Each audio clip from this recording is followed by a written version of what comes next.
Hi, I'm Caleb. Hello, I'm Mr. Snoeyink. I'm Mr. Roelofs. I'm Matthew. And this is a Teacher Talk on the TC podcast. We're going to start off. Could you guys just tell us how'd you get to Timothy, right? Like, where'd you start? How'd you get here? And then how long have you been here? Well, I graduated from Calvin College in 1980, and when I was looking for math positions, this is the closest one to Grand Rapids, Michigan, where I grew up. So I started here in 1980, 45 years ago, and I'm still here. I'm from Wheaton. I went to Calvin also, graduated in 1979, so this is my 46th year here. Mm-hmm. And you guys didn't know each other at Calvin, or did you? I knew who he was, but no, we didn't hang out at all or anything Same like here. that. Okay, got that. So you guys have been here for a long time, right? Surely there's got to be some good stories we could tell, or something, right? There's a lot of stories. Some of them we can tell.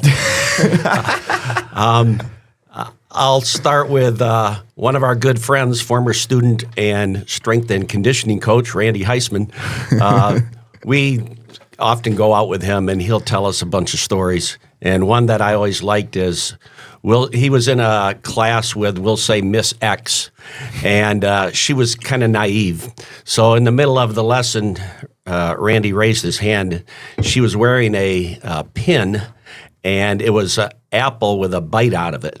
And so Randy raised his hand and said, Miss X, I'm trying to watch my weight a little bit, and looking at that apple makes me hungry. Could you take that pin off? And she goes, well, I'm sorry, but she said, how about if I just hide it behind the lapel of my jacket? And Randy said, okay. So a couple minutes later, he could see it again, so he raised his hand, said the same thing. Said, that's really making me hungry. She said, oh, I'm sorry. So she put it again behind her lapel. A few minutes later, he could see it again. He raised his hand again, and she said, how about if I just take it off? He said, oh, that would be great. So she took it off, and after class, she was apologizing to him for wearing that pin and said she wouldn't wear it again. So that was a pretty good story. That's actually that same teacher. Gummy bears were kind of a new thing then, and seniors sold them. I think it was seniors sold them as a fundraiser, and soon kids figured out if you get them a little wet, they would stick. And she probably had at least a couple hundred gummy bears stuck to her ceiling. It was quite a sight. You tell them about the spitwads. Oh, yeah, there were also spitwads. Just gigantic spitwads on her chalkboard. It was chalkboards back then. And she would just write notes right around them, and they were there for a long time. What? Oh, my goodness. Was this teacher being targeted? This is so sad. No. But like I said, she was a little naive. I'll tell a really old one. We had a teacher who taught right over here, Mr. Slager, history teacher. Every day he'd come into class, sit down, open his drawer, take out an attendance sheet. One day, kids got in there early. They emptied his drawer. They put a plastic lining down. They filled the drawer with water and put a goldfish in there. So Mr. Slager walked in, opened the drawer, shut the drawer, got up and started teaching. And the kids were dumbfounded, and they thought, what had happened? But he just had a really good straight face. Okay. So did they ever realize, like, he knew that the goldfish was there? Or? They did eventually. Okay, got that. Like after the class. Mm-hmm. I had one earlier this year, first semester, government class, involving a student. I won't say his name, but starts with a K, ends with an Odie. And he fell asleep during class, and he was sleeping really hard, snoring very loudly. So we all got out of the class. I turned the lights off, pitch black in my room, and he was snoring and snoring. Mr. Hamlet goes walking by. I say, Hammy, go in there, wake up this student, tell him that it's night, the buses have left, everybody's gone. So Mr. Hamlet does that, wakes the student up, and he gets up and just looks really, really confused. And so then we went in and turned on the lights, and I feel kind of bad about that. But That's my worst nightmare. I can't believe that hasn't happened to me yet. yeah, right. We can't either. Oh, man. So, I was talking to my mom right before I came here, right? I'm like, did you have Mr. Snoeyink and Mr. Roelofs? She's like, yeah, right? I'm just wondering, are there any students that have like walked in your class like nowadays, right? And you knew their last name before you knew their first name? You know, like not because of their older brothers, but because they're so much like their parents. I I would say there have been many times where I will see a kid say something or move a certain way, and I'm thinking in my head, that's exactly how your dad did that 25 years ago. I mean, it sounds weird, but really it happens a lot. Yeah. Yeah, kind of like with siblings and stuff, Yeah. I presume. Well, I'd actually like to ask, you guys both had my mom, Joanne Gritters, and my uncle, Denny Kaiser. Do you have any stories about them? Specifically? Well, Denny, I coached basketball back then, and I actually coached Denny in basketball for 3 years because I had him as a JV, and then I moved up to varsity when he did. So he was just a pleasure to coach for 3 years, and we had good teams, and we had a lot of fun together. He was a really good player. Yeah. And your mom was involved in tons of stuff, like you are, I think. Maybe that's where I get it from. So, just to clarify, what sports or like after school activities have you coached or are you guys involved in lately? Over the years, I've coached a lot of different things. I've done girls tennis, golf. I did basketball for, I think, 14 years. I coached baseball for 37 years. And I've coached middle school cross country, I think, for 27 or 28 years. Okay. And just started bowling for 1 year. When I started, they needed a wrestling coach, so I coached wrestling here for many years. I coached boys tennis for 24 years. Then mock trial kind of got too big, so I just focused on mock trial. Yeah, that makes sense. Oh, man. So then there's just one more question I got to get off the sheet before we get started. Oh, wait, can I ask? Ooh, yeah, go for it. Did the wrestling program die because of mock trial? No, Oh, okay. Why did we lose the wrestling program? that's another podcast. I see. Okay, got that. So you guys have been doing Octoberfest. I'm on the Octoberfest committee. It sounds like you guys have it very down pat. Like, how long have you been doing that, and how did that all start? Were you here when Octoberfest started, or did you come here and then Octoberfest is already happening? It started in the mid-'70s by our Latin teacher, John Harkema. You could do a whole podcast on him.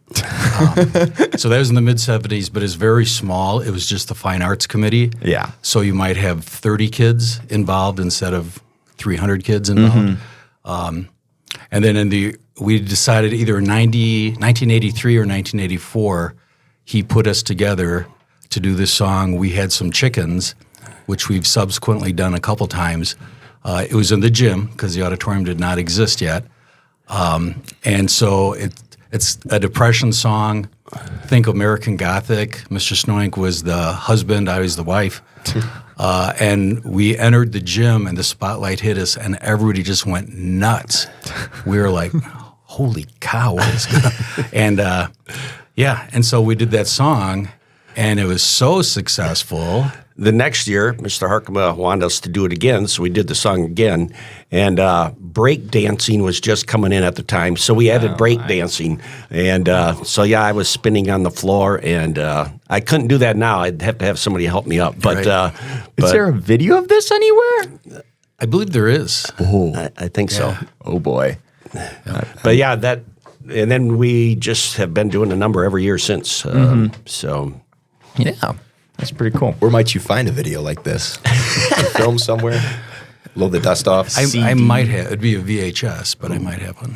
Oh, yeah. How do you guys pick a song every year? I mean, you guys have done Blues Brothers, that classic. I mean, it's the highlight of every Oktoberfest. usually, Mr. Harkema used to give us a song, and he would always tie it into whatever the theme was. And then for a few years, we just kind of started picking our own. And we would, some years, obviously, pick songs we'd already done. But, we've added the jazz band recently a couple times, and that's been awesome. So we usually at least start by trying to find something related to the theme. And Those are always something easy to memorize. So sometimes we probably didn't start till Thursday before Oktoberfest. There was one. Don't ever ask us to do it because the answer is no.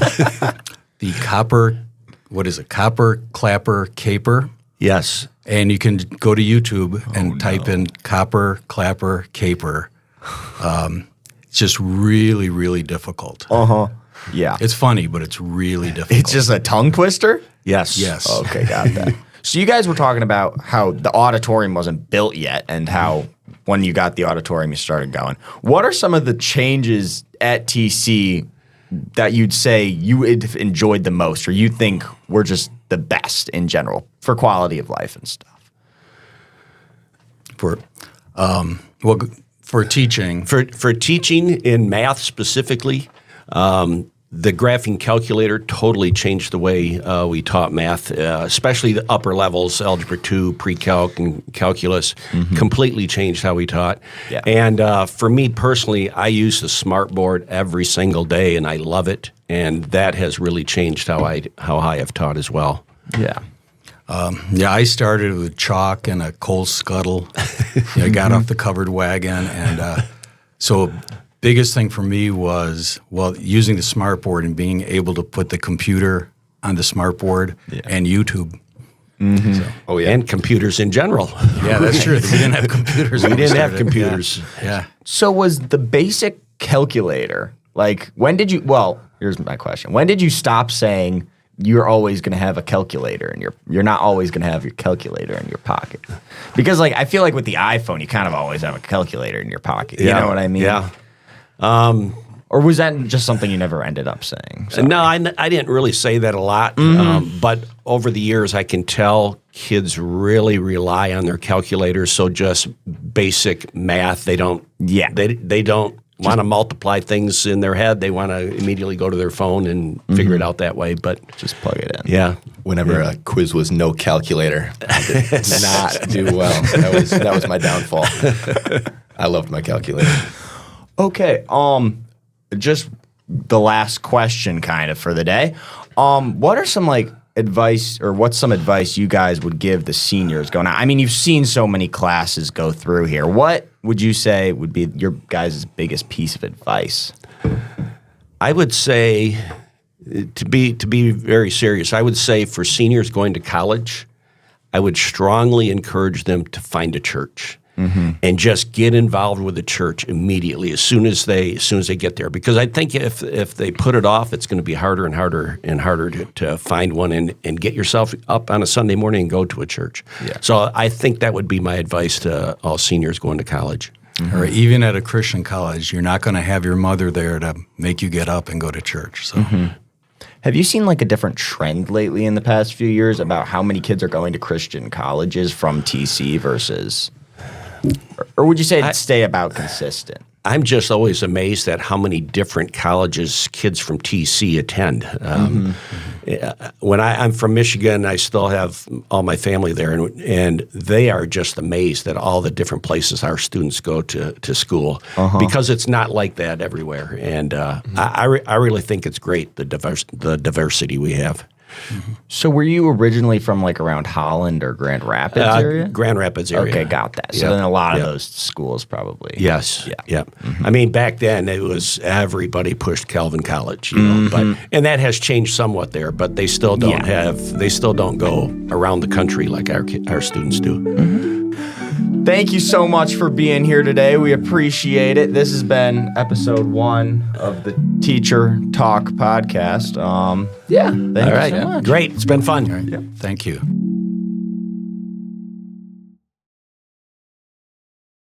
Could we like ask the people on the podcast to maybe like comment what teachers? This Sure, morning, for I was math, listening to it's not something. going to be near as much as like for English classes. You know, it's But the narrator, like this morning, for example, Robert E. Lee attack at Gettysburg. I mean, it's so bad. Yeah, What, that's what I'm saying. What I've noticed, and I don't use it much because I'm too old, but but what I've noticed is like I'll try to have it make a quiz or something for me, and I really have to check the answers because it's not very good at supplying answers.